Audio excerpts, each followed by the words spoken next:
¿Sí ven mi pantalla ahí? ¿No? Ok. Mm,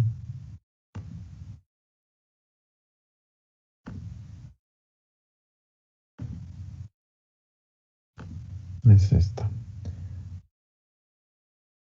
Ahí sí ven mi pantalla, ¿verdad?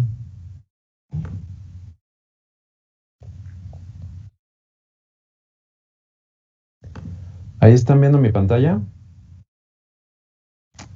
¿Cómo? ¿No ven mi pantalla ahorita entonces? Sí pueden hablar, es que no los se pierde la imagen y no los alcanzo a ver.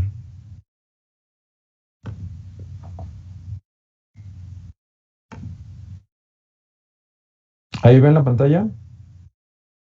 Ok, voy a proyectar la presentación. ¿Ahí la están viendo? Pueden abrir el micrófono, por favor, porque cuando pongo la presentación no los puedo ver y no sé si están viendo mi pantalla. Ahí no lo vemos. No vemos la pantalla. Me estoy viendo a mí mismo. No los escucho.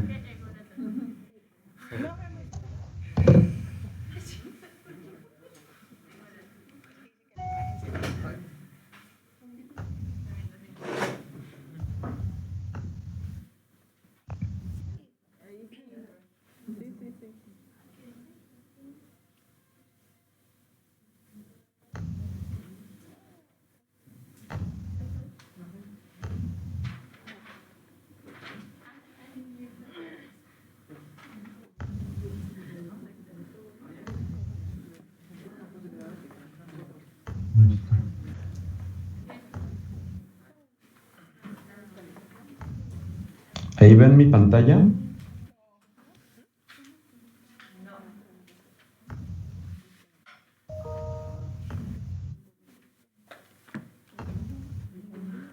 ¿Ahí están viendo mi pantalla? Vemos su pantalla, pero nos vemos a No los nosotros mismos. escucho, es que si no tienen prendido el audio, creo.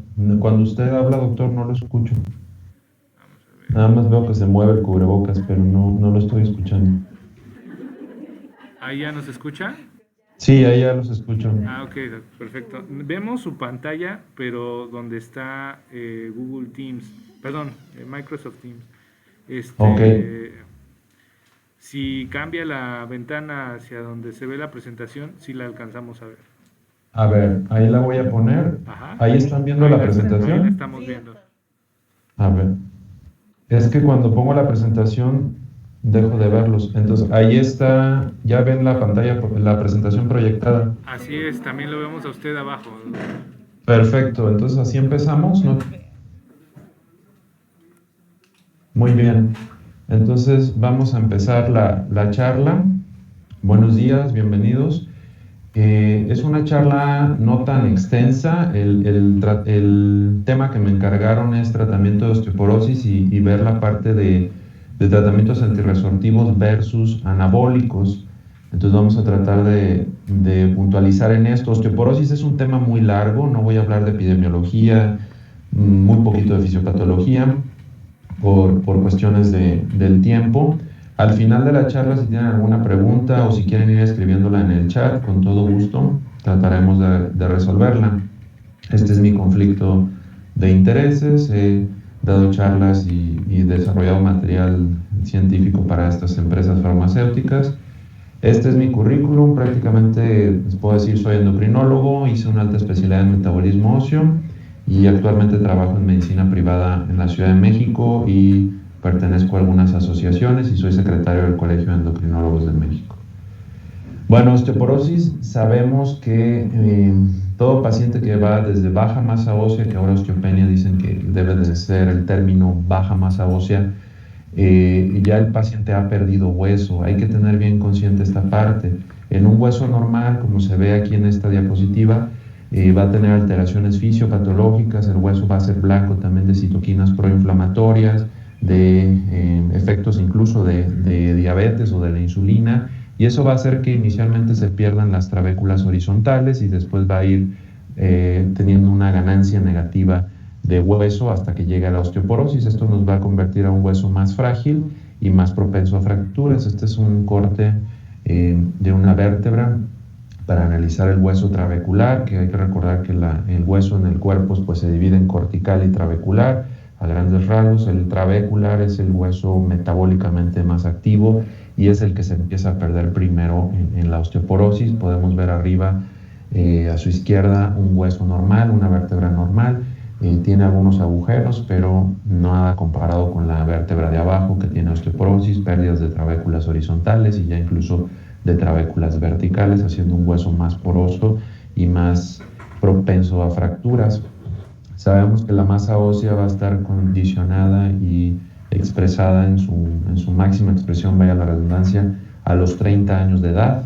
Después de esos 30 años de edad, el hueso tiende a mantenerse, sin embargo, hay una pérdida, puede haber una pérdida sobre todo en las mujeres después de la menopausia a los 55 años, en la cual hay una pérdida acelerada por la pérdida de los estrógenos, y en el hombre por ahí después de los 65 años es cuando se empieza a perder más masa ósea. Esto es atribuible al envejecimiento. Sobre todo hay una pérdida del hueso trabecular que comentábamos que es el metabólicamente más activo.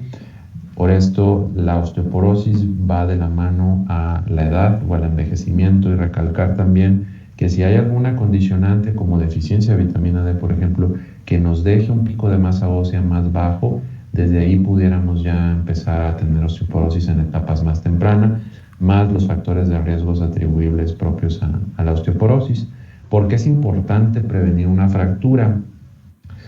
Una fractura por fragilidad incrementa el riesgo hasta 86% de sufrir otra fractura.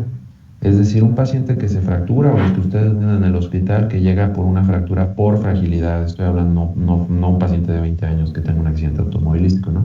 Una fractura por fragilidad, ese paciente debe de recibir el tratamiento quirúrgico o de reducción cerrada o lo que ustedes saben más de eso. Y después de eso debe de recibir un tratamiento. ¿Para qué es la finalidad del tratamiento? Y siempre nuestra finalidad del tratamiento en osteoporosis va a ser prevenir una segunda fractura si ya se fracturó el paciente, y si no se ha fracturado el paciente es prevenir siempre la primera fractura. Existe hasta 5 veces mayor riesgo de fracturas vertebrales en pacientes que han tenido alguna fractura por fragilidad previa. De hecho, les quiero comentar, la fractura asociada a osteoporosis más frecuente es la vertebral, y de estas las dorsales o torácicas son las más frecuentes. Y hasta un 80% de los pacientes con alto riesgo de sufrir una fractura osteoporótica no reciben tratamiento. Esto es en países de primer mundo. Imagínense cómo estaremos en México. Este es un caso clínico para mostrarles más o menos cómo tratamos de abordar actualmente al paciente con osteoporosis. Es una paciente femenino, y perdón por la falta de ortografía, de 66 años de edad, que llega a su consulta por lumbalgia severa, crónica, y en las últimas semanas se ha agudizado. De esos pacientes que ven mucho en la consulta. Tiene diabetes mellitus tipo 2, de 5 años de diagnóstico. Actualmente diabetes mellitus tanto tipo 1 como tipo 2 están consideradas un factor de riesgo para osteoporosis. Todavía no entran en las herramientas de diagnóstico como FRAX, la tipo 2, pero sí es un factor de riesgo independiente. Tiene hipertensión arterial de 1 año de diagnóstico y gastritis, que utiliza regularmente AINE para su tratamiento de lumbalgia, tiene consumo crónico. Entonces esta paciente, hablando un poquito del FRAX, es un algoritmo diagnóstico que pueden entrar a la página de internet, les dejé aquí el link abajo, es gratuito, solo hay que calibrar la herramienta a México y meter los datos que ahorita vamos a hacer un ejercicio. ¿Para qué nos sirve el FRAX? Que ya tiene, creo, cerca de 8 años o 10 que salió, ya tiene bastante tiempo, ya vienen todas las guías. El FRAX nos va a estimar el riesgo de fractura a 10 años para fractura osteoporótica mayor y para fractura de cadera. Esta es la página inicial que les abre en FRAX, es el doctor John Canis, que está en la Universidad de Chicago.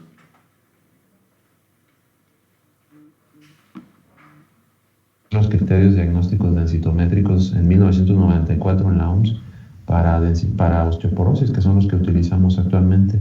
Y él con su grupo de trabajo desarrollaron esta herramienta diagnóstica. Estos son los factores de riesgo que junta FRAX y nos da el porcentaje de riesgo de fractura. Por ejemplo, en esta paciente que ya veíamos que es femenino, de 66 años de edad, aquí le ponemos, si ven, sale la bandera de México. En la herramienta hay que poner, donde dice herramienta de cálculo, salen los países. México está en Latinoamérica, le ponen México y ya les calibra. El peso hay que ponerlo en kilogramos y les pide la estatura en centímetros, no en metros. Luego ahí cometemos a veces el error. Les va haciendo las preguntas, si se fijan, es dicotómico, sí o no, sí o no. Y la última pregunta, la pregunta 12, que está aquí, es si tienen el valor de densitometría. La DMO de cuello femoral es la que le solicita Frax. Sin embargo, como se fijan en este ejemplo, no tenemos valor ahí. Yo hice el cálculo a propósito así, para que vean que se puede estimar el riesgo de fractura con Frax sin tener densitometría ósea. El riesgo de Frax para fractura osteoporótica mayor de 5.4% estimado a 10 años y el de cadera de 1.1 a 10 años. Incluso tienen la herramienta para impresión. Pueden poner hasta incluso el nombre del paciente o la fecha de nacimiento también. ¿Cómo interpretamos esos valores? Después la IOF incluyó para tratamiento, si el paciente sale con un Frax en cadera igual o mayor al 3%, debe de recibir tratamiento, y si es para fractura osteoporótica mayor igual o mayor al 20%, debe de recibir tratamiento. Esto es, podemos hacer el cálculo con o sin el valor de la densitometría. La doctora Clark en el 2016, les quise poner esto porque luego no está tan difundido, hizo un ajuste del Frax, de los umbrales de intervención. La doctora Clark se dio la tarea de revisar toda la data que hay de densitometrías en México y estimar el Frax y hacer una correlación y ver si realmente esos umbrales que recomienda la IOF, que es pues una Fundación Internacional de Osteoporosis, si realmente eran aplicables a México o qué estábamos viendo en México. Y curiosamente, en algunos puntos y dependiendo de la edad del paciente, el Frax puede tomarse como más bajo todavía. Entonces ella pondera esta gráfica en base a lo que ella revisó y su estudio de investigación, que la probabilidad de fractura osteoporótica mayor a 10 años deberíamos de graficarla aquí. Por ejemplo, aquí está el porcentaje que ahorita en esta paciente nos había salido 5.4, si recuerdan, que estaría como por aquí. Y estimar su edad, o bueno, más bien tener su edad, que serían 66 años, y este ejercicio es si no tenemos densidad mineral ósea, si no tenemos acceso a ella. La doctora Clark decía que para poblaciones a lo mejor rurales y esto, que tuvieran internet o hacer el Frax, y hay un Frax en papel también que se puede realizar. Entonces, poner si el paciente requiere la intervención, que es toda el área blanca, o no requiere la intervención, que es el área gris. Y si se fijan, puede no llegar al 20% para fractura osteoporótica mayor para recibir tratamiento. Puede estar, de hecho en la mayoría están abajo del 20% para recibir tratamiento. Es un artículo desde el 2016 muy interesante, en el cual al parecer los umbrales de Frax serían más bajos para población mexicana. Esta misma paciente, suponiendo que podemos pedir la densitometría, ustedes evaluaron factores de riesgo y tiene factores de riesgo, entonces ya aplicaron el Frax, pero tienen acceso a una densitometría. Entonces le piden la densitometría y vemos que en cuello femoral sale menos 2.0, en T-score. Nada más puse estos datos, vamos a centrarnos en el cuello femoral, que es el que vamos a utilizar para densitometría. Si se fijan, ajustamos el mismo cálculo de Frax que habíamos hecho previamente, pero ya con el valor del T-score en menos 2.0. Vemos otra vez nuestro riesgo estimado a 10 años y la fractura osteoporótica mayor subió un poco a 6.3% y el de fractura de cadera a 1.5%. Estrictamente con estos valores y según la IOF no deberíamos de dar tratamiento. Aquí se recomienda calcio y vitamina D. La doctora Clark también publicó otra gráfica que es muy parecida a la que veíamos previamente, en la cual si teníamos acceso a densitometría, pues podíamos determinar el Frax, y cuando el umbral cayera en esta franja del medio que se ve un poquito más gris, ahí deberíamos de mandar a hacer densitometría para evaluar mejor al paciente. Con el resultado de densitometría recomienda volver a calcular el Frax. Esta paciente, pensando en que inicialmente teníamos 5.4 en 65, 66 años, pues caería prácticamente en el umbral de mandar a DEXA y de mandar a densitometría, y si cae en 6.4 también que veíamos, 6.3, también tendríamos que mandar a densitometría para una mejor evaluación de la paciente. Sin embargo, creo que del trabajo de la doctora Clark vale mucho la gráfica previa cuando no tengamos DEXA, que nos puede ayudar muchísimo. Esta paciente le piden ustedes una radiografía, siempre pedir en lumbares, como tenía dolor crónico lumbar, API lateral de lumbares, y si se fijan, pues tiene datos de una fractura vertebral, al parecer en L3, ustedes son más, en L4, perdón, ustedes son más expertos en esta área, y también al parecer L5 está un poco comprometida, dañada, y las demás vértebras no se ven tan bien también. Entonces, esta paciente, si se fijan, aunque tenía un FRAX o una densitometría en osteopenia o baja masa ósea, por su dolor crónico lumbar, ustedes solicitaron una radiografía o solicitamos una radiografía y se ve que tiene una fractura vertebral.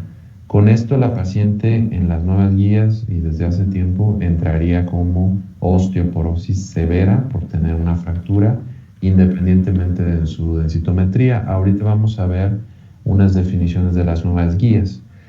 Hasta ahí vamos a dejar el caso clínico y al final vamos a ver, y alguno si quiere decir alguna conclusión, qué tratamiento le daría. Ya vamos a entrar al tema de lleno, que es opciones terapéuticas o tratamiento en osteoporosis. Se dividen en dos grandes grupos desde hace años: terapia antirresortiva y terapia anabólica. El mayor grupo es de terapia antirresortiva. La mayoría de los tratamientos para osteoporosis, incluyendo la terapia hormonal de sustitución o de reemplazo, sobre todo condicionada con estrógenos, está enfocada al tratamiento antirresortivo. Está desde los SERMs, las calcitonina, que ya casi no la utilizamos, muy en desuso, el grupo de bisfosfonatos o bifosfonatos, denosumab, y el ranelato de estroncio, que tampoco ya casi no lo utilizamos. Todos estos son antirresortivos, y de la terapia anabólica, pues en México solo tenemos aprobado actualmente teriparatide.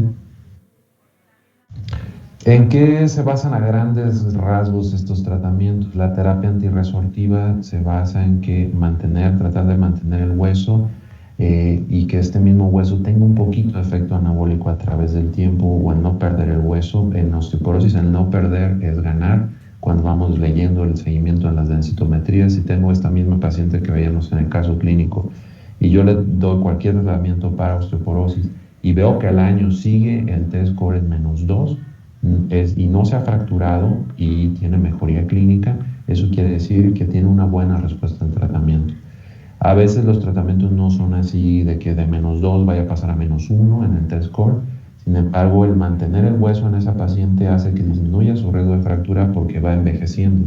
Como veíamos en la gráfica inicial de la curva, si mantenemos el hueso y la paciente va envejeciendo, disminuye su riesgo de fractura. Algunos lo definen como en osteoporosis o la respuesta al tratamiento. El no perder es ganar en osteoporosis. La terapia antirresortiva va dirigida sobre todo a la parte de los osteoclastos, reduce el recambio óseo, la porosidad cortical, incrementa la DMO y también reduce el riesgo de fracturas. Sin embargo, la terapia anabólica está más enfocada, más dirigida hacia los osteoblastos, que son los que construyen hueso, incrementa de forma más considerable la masa ósea, el volumen trabecular, que le estamos dando mucho valor ahora al TBS o Trabecular Bone Score, que la nueva densitometría lo puede determinar, y de hecho lo pueden ajustar en FRAX, también se me pasó a decirles ahí. Es difícil conseguirlo todavía en México el TBS, pero cada vez está haciendo más. Incrementa la densidad mineral ósea, tanto hueso cortical como trabecular, y reduce también la fractura, el riesgo de fractura. Este es un estudio gráfico sistemático del Dr. Tarek, en el cual se vio cómo actuaban los agentes antirresortivos desde una biopsia inicial. Si se está graficado con las trabéculas horizontales y verticales del hueso, prácticamente se mantiene el hueso y un poquito de anabolismo, ¿no? Comparado contra placebos, siempre es mejor el tratamiento antirresortivo, y en el tratamiento anabólico, si se fijan, incrementa más la parte del hueso trabecular. Se van a incrementar también las conexiones trabeculares horizontales y verticales, y comparado contra placebo, pues gran diferencia. La fortaleza o resistencia ósea, que en inglés le llaman strong, va a estar dada por la calidad ósea y la densidad mineral ósea. La densidad mineral ósea se puede expresar en DEXA en gramos sobre centímetros cuadrados, y también podemos hacer la medición volumétrica, que se utiliza un poquito menos de gramos sobre centímetros cúbicos. Sin embargo, que más utilizamos es la de gramos sobre centímetros cuadrados, que es la que usa en DEXA normal para determinación de densitometría mineral ósea. Tiene que ver la microarquitectura ósea, también la microvascularidad, geometría, tasas de recambio, el grado de mineralización, la acumulación del daño y el momento del diagnóstico también agregaría. El mecanismo de acción de los medicamentos antirresortivos y anabólicos, de su lado izquierdo están los disminución del remodelamiento óseo, que va a llevar a un poquito de efecto anabólico, hemos comentado, y a un aumento de la densidad mineral ósea, muy poquito trabecular y un poquito más significativo cortical, y nos va a disminuir el riesgo de fracturas. Sin embargo, en el aumento del remodelado óseo va a ser una mayor formación de hueso, también puede inhibir un poco la resorción ósea, y dependiendo del tiempo de tratamiento, y va a aumentar tanto hueso cortical como tanto hueso trabecular. Entonces esto es, sobre todo el hueso trabecular lo incrementa de manera más significativa comparado contra un tratamiento antirresortivo, y la disminución del riesgo de fractura es mayor. Efectos de biopsias de hueso de teriparatide en versión 3D, en el cual se ve muy claro la gráfica del basal, que prácticamente hay pérdida de conexiones de hueso de manera considerable. El efecto de teriparatide se empieza a ver a los 6 meses de tratamiento. Esto es para, sobre todo, ejemplificar el efecto en hueso trabecular. Y si comparamos la basal con 24 meses, pues se ve prácticamente bastante efecto. En la parte de abajo también se ve la parte de una osteoporosis severa, en la cual sí alcanzamos a recuperar bastante hueso. Es muy gráfico, quise traerlos para que vieran el efecto de teriparatide en hueso trabecular. Esta es otra representación igual de otro estudio de investigación, en el cual se tomó 21 meses de teriparatide en una osteoporosis severa, y pues incrementa de manera considerable el hueso cortical y trabecular. Estos son estudios de investigación de teriparatide versus alendronato. Son niveles de tetraciclina en los cuales se marca el hueso para ver la formación ósea. Entonces, a los 6 meses lo que se ve en verde es la captación de tetraciclinas. A mayor captación, mayor formación de hueso. Se fijan, alendronato a los 6 meses prácticamente nulo, y a los 18 meses un poquito de formación ósea, que es lo que vemos generalmente con bifosfonatos, pero teriparatide persiste el efecto anabólico en hueso a los 18 meses. Esta es otra representación de un software de tomografía, en el cual empieza a medir el grosor cortical en el hueso del fémur, sobre todo en cuello femoral. Al inicio se ve en rojo, lo que está en rojo tiene menos hueso, y lo que está en verde es la formación de hueso después de utilizar teriparatide. Vamos a entrar a las guías de tratamiento. Actualmente las guías de osteoporosis han cambiado, y ahora nos hablan de establecer un riesgo de fractura, ponderar al paciente en bajo o moderado, alto y muy alto riesgo, y dependiendo de eso nos recomienda qué tratamiento podemos utilizar y por cuánto tiempo también. Si ustedes leen la primera guía del 2014, que la puse aquí como ya casi anecdótica, van a leerla y van a decir, bueno, ¿y qué le doy al paciente? Porque ahí viene todo explicado, cada medicamento muy bien y todo, pero al final terminas de leerla y dices, pues, ¿qué le doy a mi paciente? Como que no nos discernía bien qué tratamiento era para cada paciente. 2019, Steele, que es alumno de Canis, que veíamos que hizo fax y todo esto, de hecho trabajan a la par.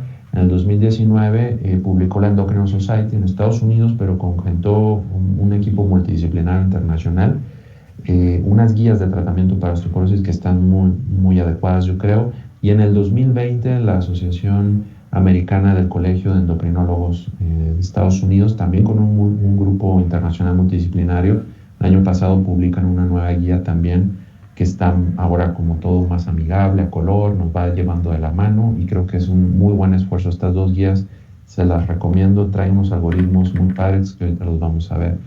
Y bueno, en México hicimos un esfuerzo desde el año pasado hasta este año. Está por publicarse en Reumatología Clínica la Guía de Práctica Clínica Mexicana para el Diagnóstico y Tratamiento de Osteoporosis en Mujeres Postmenopáusicas, un grupo multidisciplinario mexicano en el cual tuve el gusto de participar.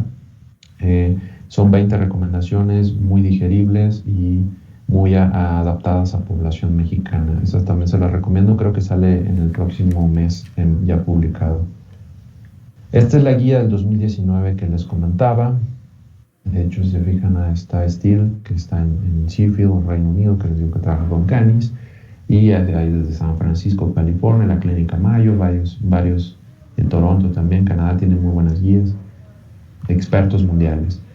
Entonces, esta guía, les traigo el algoritmo, quizás no se vea tan bien proyectado, pero las recalqué la estimación del riesgo de fractura.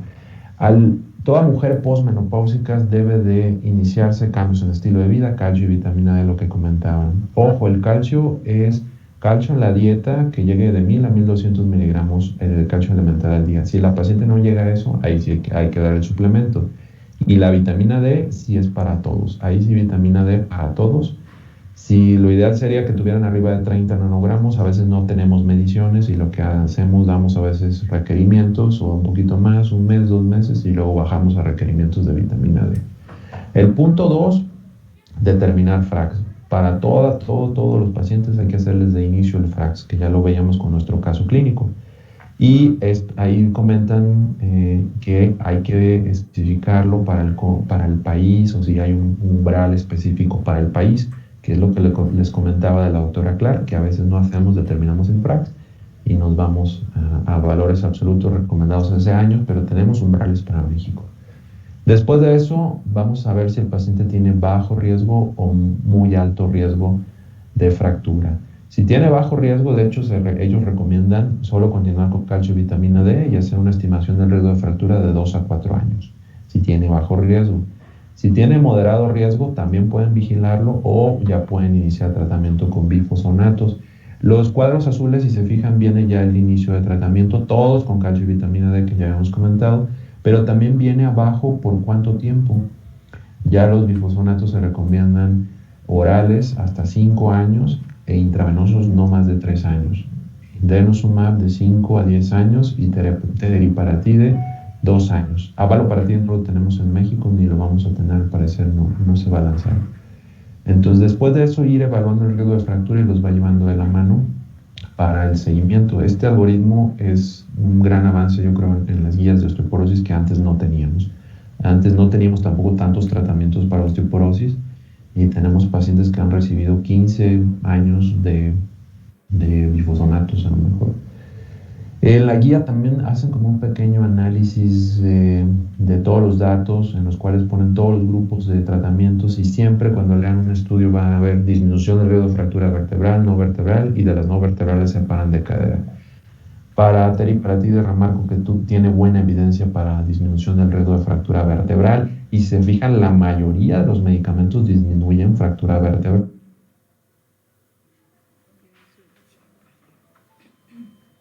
Ya se empiezan a separar los medicamentos, no todos disminuyen fracturas no vertebrales. Teriparatide tiene buenos datos para disminución de fracturas no vertebrales.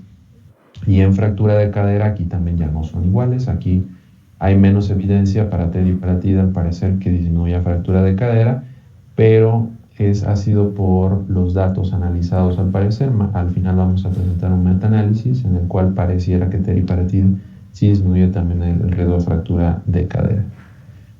La guía de la ACE que les comentaba fue publicada el año pasado, liderado por la doctora Paulín Camacho, que era la presidenta de la ACE, y ellos ponen este algoritmo. Si se fijan, también, perdón, pero es que no se puede copiar de otra forma, y luego se distorsiona mucho al agrandarlo, pero está gratis en la ACE, lo pueden descargar, de hecho están gratis las diapositivas también. Y ellos también establecen, si se fijan en el primer punto, tomar la densitometría, historia de fragilidad y alto riesgo, probabilidad de riesgo por FRAX, o sea, del inicio ya.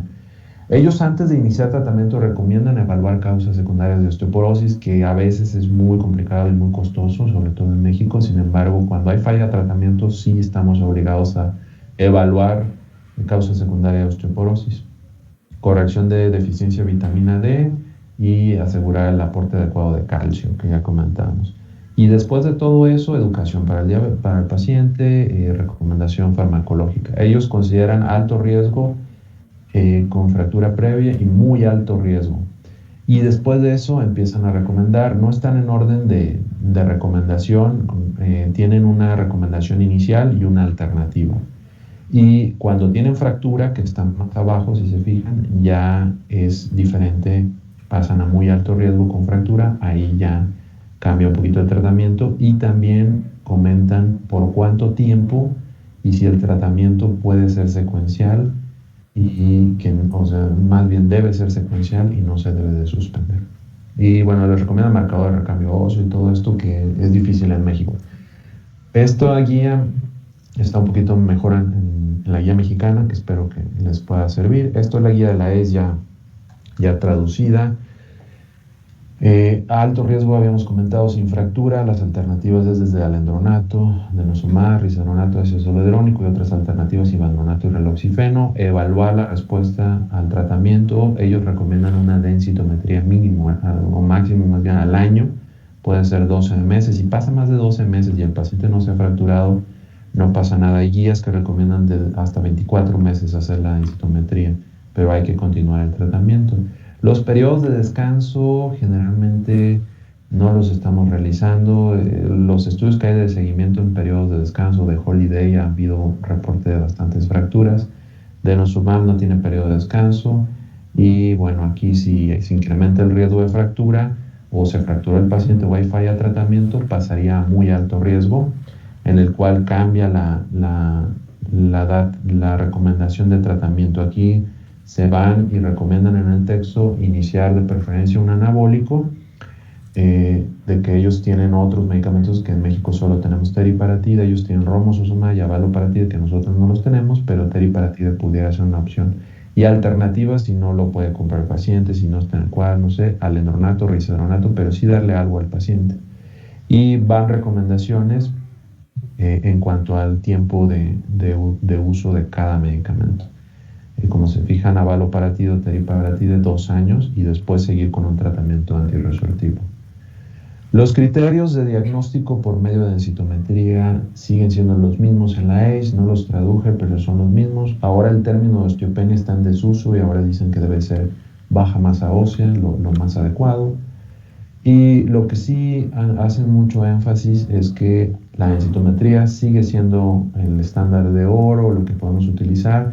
Sin embargo, ponen otros 3 puntos para diagnóstico de osteoporosis en mujer postmenopáusica, que es la fractura de columna o cadera por traumatismo leve, independientemente de su densitometría, es osteoporosis. Y la otra es una baja masa ósea, que en el test score de -1 a -2.5, más una fractura por fragilidad, también se considera como osteoporosis. Y un puntaje de baja masa ósea también con un FRAX que comentábamos arriba de los umbrales para el país específico, también se considera osteoporosis. Entonces, si se fijan, ya no solo estamos en la parte densitométrica, estamos evaluando fracturas y factores de riesgo, que esto es lo que más ha cambiado en las guías actuales. El TBS, si lo tenemos, pues hay que ajustarlo. Cada vez se usa más, yo creo que en algún futuro va a ser lo más actual. En la recomendación, la pregunta 4.2, lo recomiendan en el texto y lo dicen así, que puede considerarse osteoporosis severa un test score de -3. Esto metió mucho ruido porque antes considerábamos -4 y según hay algunas guías como un test score muy negativo y severo. La guía recomienda que un -3 ya se pudiera considerar severo, que muchos de nuestros pacientes llegan con -3, entonces sí metió mucho ruido, pero lo recomiendan ahí.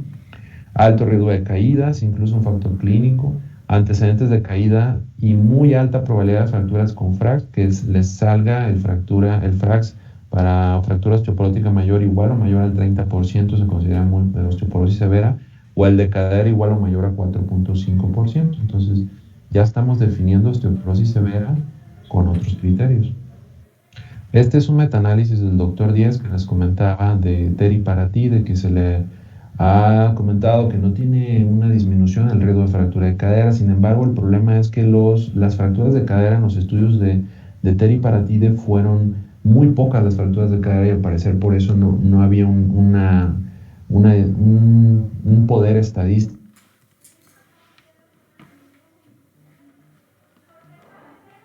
Literatura y encontró 23 estudios, los cuales reportaron bastante número de fracturas, con lo cual pudo hacer un análisis con una reducción del 56% de fractura de cadera por osteoporosis con una P estadísticamente significativa. También redujo las fracturas de antebrazo las fracturas de húmero, antebrazo y muñeca, esas sí no fueron estadísticamente significativas, pero en cadera sí se vio. Aquí les muestro la gráfica de ese estudio, la gráfica original, en la cual se tomó teriparatide a favor para disminución del riesgo de fractura de cadera, una P estadísticamente significativa y 56% en disminución del riesgo de fractura de cadera con un intervalo de confianza debajo de la unidad. La conclusión de este metaanálisis fue esta: después de analizar 23 estudios aleatorizados de teriparatides versus placebo o fármacos antirresortivos, muy interesante, la reducción significativa de fractura de cadera fue del 56% y ellos consideran que es de primera línea en pacientes con alto riesgo de fractura. Esta publicación de la doctora Clark se publicó hace 2 días en un libro que se llama El Libro Azul de Fracturas en México. Está gratis en la biblioteca de la UNAM, electrónica. Lo pueden descargar y es un libro muy interesante en el cual la doctora Clark ya pone a teriparatide como disminución del riesgo de fractura de cadera. Ella considera que ya hay datos suficientes para recomendarlo así. Es algo nuevo, publicado esta semana. Tratamiento secuencial o combinado, 2 diapositivas de esto nada más. Comentarles que, antes se decía que si uno es bueno, a lo mejor 2 es mejor. En osteoporosis no, la respuesta es no. El tratamiento simultáneo o combinado, en el cual se dio teriparatide, por ejemplo, más alendronato, sí incrementó más la densidad mineral ósea, y teriparatide con denosumab también. Sin embargo, en la disminución del riesgo de fractura no tenemos tantos datos y el costo sí se incrementa demasiado. ¿Qué pasa con el tratamiento secuencial? Si se fijan, no hay tanta diferencia a la diapositiva previa cuando utilizamos un buen tratamiento secuencial, por ejemplo, teriparatide más denosumab, 2 años, se incrementa casi lo mismo que el tratamiento simultáneo que veíamos previo. Los que más incrementaron fue uno combinado, después con solo denosumab y otro anabólico con denosumab también. Sin embargo, no hay tanta diferencia. La recomendación del Dr. McLeod en este análisis es tratamiento secuencial. Ya para terminar y para darles espacio a las preguntas, las nuevas guías de tratamiento para osteoporosis posmenopáusica enfatizan en evaluar el riesgo de fractura para tomar la mejor decisión de tratamiento para cada paciente. Se debe tratar todo paciente con osteoporosis, o sea, el que tengamos en test con menos 2.5 o las definiciones que ya veíamos, o baja masa ósea con alto riesgo de fractura. Y debemos de elegir el tratamiento específico para cada paciente. Osteoporosis está haciendo como diabetes, necesitamos hacer un traje a la medida para nuestro paciente, que es el tratamiento mejor. Considerar cuando se pueda, o sea, de alto riesgo, siempre iniciar con un anabólico, que el único autorizado hasta hoy, les puedo decir, es teriparatide, autorizado como monoterapia. Les dejo mi correo si quieren inscribirme, con todo gusto, y si necesitan alguna bibliografía o algo, puedo compartírselas, los artículos originales, o también con Lili también pueden solicitarlo. Muchas gracias. Muchísimas gracias, doctor. Excelente su ponencia. Pues bueno, en general agradezco. ¿Perdón? Dime, te escucho bien. Gracias, doc. Pues en general agradecerle su plática, muy interesante. Creo que es importante conocer los nuevos tratamientos que se tienen para osteoporosis, y más que si lo tenemos aquí en el hospital, poderlo ocupar, ¿no? Entonces, pues realmente nada más es el agradecimiento por su ponencia, doctor. No, de nada. Espero les haya sido de utilidad. Si se fijan, y los que hemos tenido el gusto de tratar osteoporosis, desde hace 10, 12 años, hemos visto que está cambiando. O sea, está cambiando esto y pues ahora con el FRAC, la estimación del riesgo de fractura, y como usted dice, ya hay un poquito más de tratamientos en institución, también pues debemos de utilizarlos. ¿Tienen alguna duda de la presentación? Me pueden preguntar lo que sea. Si tienen alguna otra duda de metabolismo óseo, con todo gusto trataré de responderlos. No tengo problema. Qué amable. ¿Alguien tiene preguntas? Veo que hay estudiantes o residentes, no sé, ya me hacen muy chiquitos.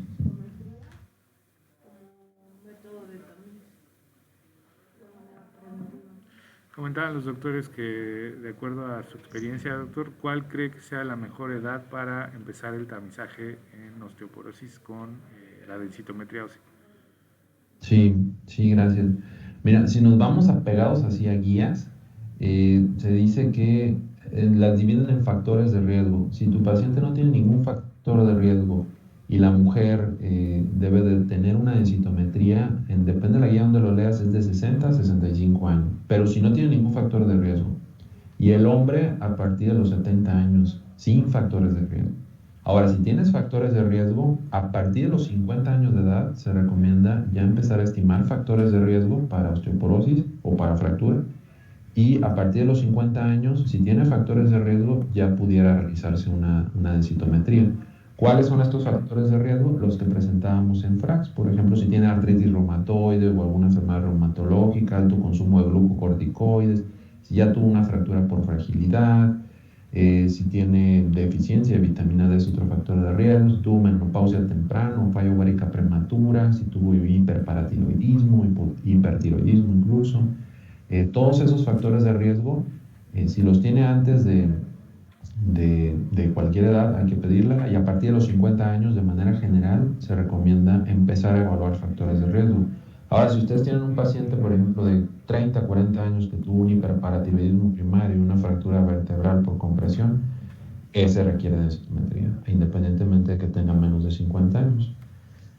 Entonces, esa es la importancia de estar evaluando siempre los factores de riesgo. Cuando hagan la historia clínica, sobre todo los residentes y estudiantes que veo que hay ahí, siempre hay que ahora tratar de preguntar los factores de riesgo. Por ejemplo, un factor de riesgo en los antecedentes heredofamiliares. Si papá o mamá del paciente tuvieron fractura de cadera, incrementa el riesgo. Entonces, y eso no lo preguntamos en la historia clínica. Generalmente, o bueno, yo cuando era estudiante nunca me dijeron que tenía que preguntar fracturas en papá y mamá. Y eso lo pregunta el FRAX, de hecho es la tercera pregunta. Ok, muy bien. Muchísimas gracias. ¿Alguien más que tenga alguna otra pregunta?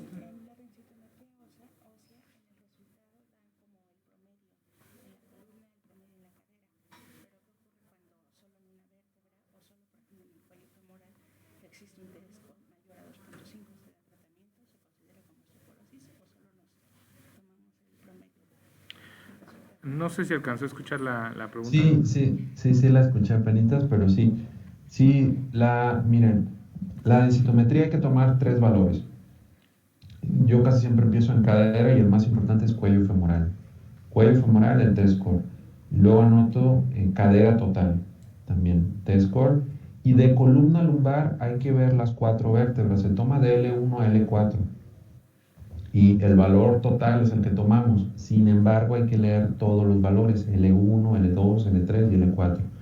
Porque en ese caso clínico que veíamos, probablemente iban a tener mucha variación las mediciones, porque si una vértebra está fracturada, ustedes saben que se hace como más chaparrita, las vértebras no se fracturan como los huesos largos, sino que se hacen más chaparritas, y eso hace que los gramos por centímetros cuadrados que veíamos para determinar el bone mineral component sea más bajo probablemente, y eso haga que a lo mejor el T-score suba. Y cuando tenemos una discordancia entre L1, L2, L3 y L4, que es menos, cuando hay una discordancia es cuando hay menos 1 de diferencia. Por ejemplo, si en L1 tengo menos 2 y en L3 tengo menos 1, ahí está muy discordante. Entonces, con eso tengo que excluir las vértebras discordantes, y con 2 vértebras puedo hacer diagnóstico. Es decir, la sumatoria de 2 vértebras y el promedio de eso. es lo que se recomienda. Hay un curso para leer densitometrías muy interesante porque hay que ver que esté bien tomada también. Muchas de las densitometrías que se están haciendo ahorita en laboratorios de bajo costo se las hacen en 5 minutos. O sea, ni acomodan bien al paciente, están mal tomadas y llegan con osteoporosis por densitometría. Esos factores de riesgo no tienen, mandas a hacer una densitometría bien elaborada y salen a veces osteopenia o salen normales. Hay que ver, por ejemplo, en cadera que solo se vea un tercio del trocánter interno, es lo que se debe ver, porque el trocánter interno tiene otro tipo de hueso. Cuando se ve todo el trocánter interno, les va a salir más baja la densitometría. Entonces, desde ahí podemos ir viendo que esté bien tomada la densitometría y que sea una buena determinación de DEXA. Entonces, siempre tomen cuello femoral, cadera total y columna total. Si ver todos los valores de T-score en columna y con 2 vértebras pueden hacer diagnóstico. Si alguno de esos 3 valores que les comento está en menos 2.5 o más negativo, es diagnóstico de osteoporosis. ¿Ok? Ok, muchísimas gracias, doctor. De nada. ¿Alguna otra pregunta? Bueno, pues agradecemos nuevamente, Doc, su ponencia, el resolvernos las dudas y bueno, muchísimas gracias.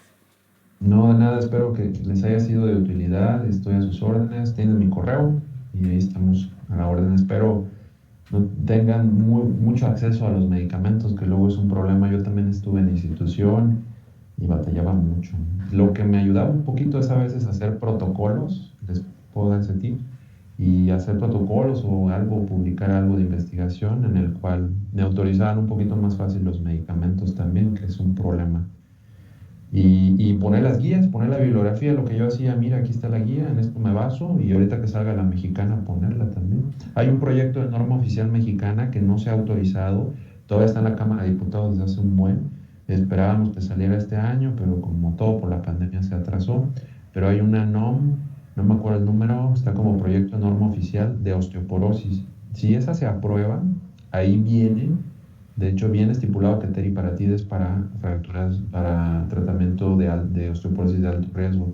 Y si pasa como norma oficial mexicana, pues es lo mínimo que estamos obligados a cumplir en todo el país. Entonces, ojalá y se aprobara esa norma oficial mexicana y creo que nos ayudaría más a tratar mejor la osteoporosis en México.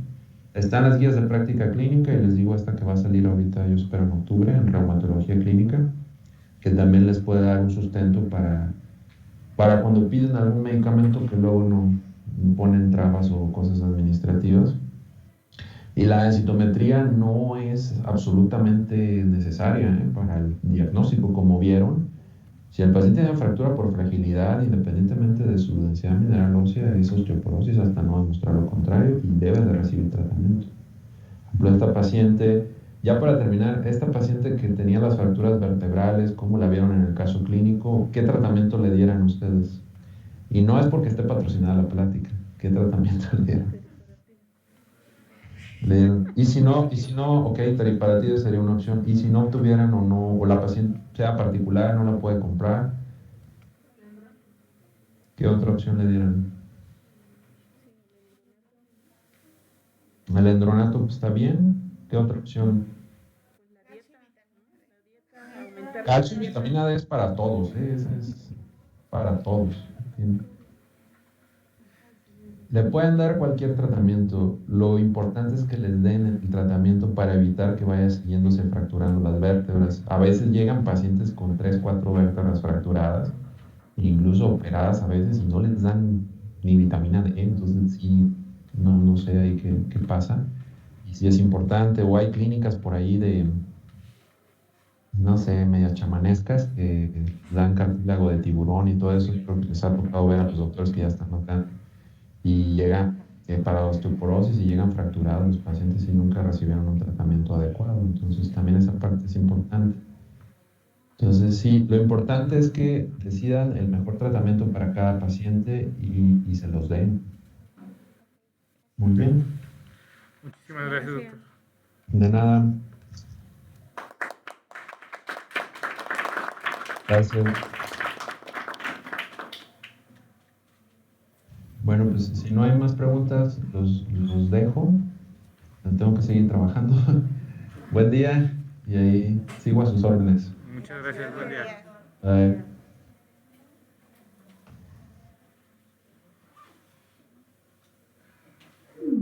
Doctor, ya rápidamente, aprovechando que están aquí.